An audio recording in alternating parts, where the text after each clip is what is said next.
தூரத்துலேருந்து பார்த்துட்டே இருந்தாங்க. அப்புறம் கொஞ்சம் கொஞ்சமாக பக்கத்தில் வந்தாங்க. கிட்ட நெருங்கி வர வர அவங்க உடம்புலாம் நடுங்கி அப்படியே கண்ணெலாம் தண்ணி. அப்புறம் பக்கத்தில் போயிட்டு என்னான்னு பேசும்போது அவங்க வந்து ஸ்னேகாவை பார்த்துட்டு, எனக்கு ஒன்றை மாதிரியே ஒரு பொண்ணு இருந்தா, நாங்கள் போரில் அங்கேருந்து கிளம்பி நாங்கள் வெளியே வந்துட்டோம்.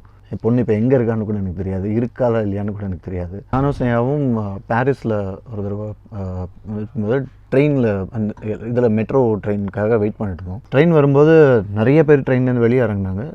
நாங்கள் ட்ரெயினுக்குள்ளே ஏறுறோம்.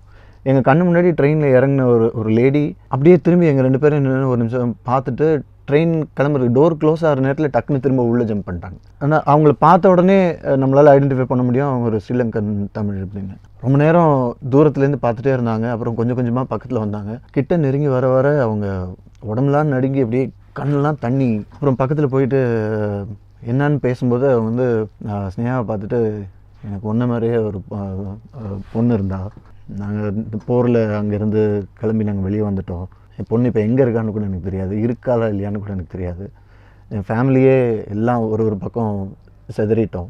பார்த்த உடனே என் பொண்ணை உயிரோடு பார்த்த மாதிரி இருந்தது அப்படின்னு சொல்லிட்டு அடுத்த ஸ்டேஷனில் அவங்களோட கீழே இறங்கிட்டோம். இறங்கி கொஞ்ச நேரம் அவங்களோட உட்காந்துட்டு அவங்களுக்கு தண்ணியில் குடிச்சிட்டு ஒரு 10 நிமிஷம் அவங்களோட பேசிட்டு நெக்ஸ்ட் ட்ரெயினில் இது வந்து எனக்கு போய் சொல்லும்போதெல்லாம்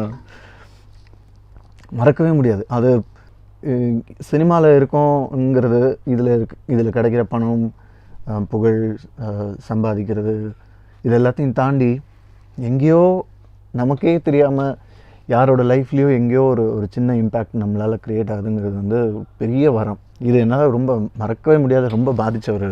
இப்போ எப்போது ஸ்னேகா உங்களோட படம் பார்த்தாலும் உங்களுக்கு உங்கள் பொண்ணு ஞாபகம் தான் வரும். உங்கள் பொண்ணு இருக்க மாதிரி தான் ஃபீல் ஆகும். Wow, beautiful. Exactly like 10 years back May month உங்களுடைய கல்யாணம். லைக் 20 years ஆஃப் பிரசன்னா மாதிரி 10 years of Prasanna and Sneha. So அந்த டைமில் நீங்கள் இட் வாஸ் வெரி பியூட்டிஃபுல். நீங்கள் ஹேண்டில் பண்ண விதம். So you have a press meet, அதுக்கப்புறம் கல்யாணம் நடக்குது. அண்ட் இப்போ வரைக்கும் இட் வாஸ் வெரி சக்ஸஸ்ஃபுல்லான ஒரு மேரேஜ் லைஃப் லீட் பண்ணிட்டுருக்கீங்க. நீங்கள் என்னைக்காச்சும் ஃபீல் பண்ணியிருக்கீங்களா லைக் வெளியிலேருந்து ஏதாச்சும் எழுதியிருக்கலாம் உங்களை பற்றி, but you totally ignore that 2 பேரும் சேர்ந்து? இல்லை, எங்களுக்கு நாங்கள் எதை பார்க்குறோன்னா எங்கள் மேலே எங்களுக்கு திரும்ப கிடைக்கிற அன்பு இருக்குல்ல, அதை பெருசாக பார்க்குறோம். அதோட கம்பேர் பண்ணும்போது எங்கேயோ ஒருத்தர் 2 பேர் பேசுகிற தப்பான விஷயங்கள் அதை பெருசாக மைண்ட் பண்ணிக்கிறது இல்லை. இப்பயும் கண்ணும் அழகிய தீயை கண்ட நாள் முதல் அந்த பழைய படங்களை பற்றி இப்பயும் பேசுகிறாங்க. உங்களுக்கு எப்படி இருக்கும்? லைக் ஓகே, நம்ம நல்ல படங்கள் தான் பண்ணியிருக்கோம் எல்லாமேன்ற அந்த ஒரு கெத்தான ஃபீல் கூட சொல்லலாமே, எப்படி இருக்காது? கெத்துன்றதை விட ஐ ஃபீல் பிளெஸ்ட்.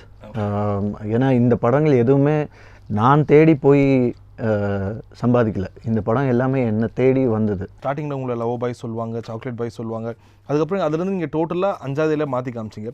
ஸோ உங்களுக்கு என்ன மாதிரியான ஒரு லேபிள் பண்ணிக்கணும்னு ஆசை, இல்லை என்ன லேபிளே பண்ணக்கூடாதுன்னு நினச்சி தான் இந்த மாதிரி மாற்றி பண்ணிங்களா? இல்லை, லேபிள் பண்ணக்கூடாதுங்கிறது தான், அந்த மாதிரி எந்த ஒரு டைப் காஸ்ட் ஃபேக்டருக்குள்ளேயும் மாட்டிக்காது தான் ஒரு ஆக்டருக்கு பெரிய ப்ளஸ் பாயிண்ட்டாக இருக்கும்னு நினைக்கிறேன்.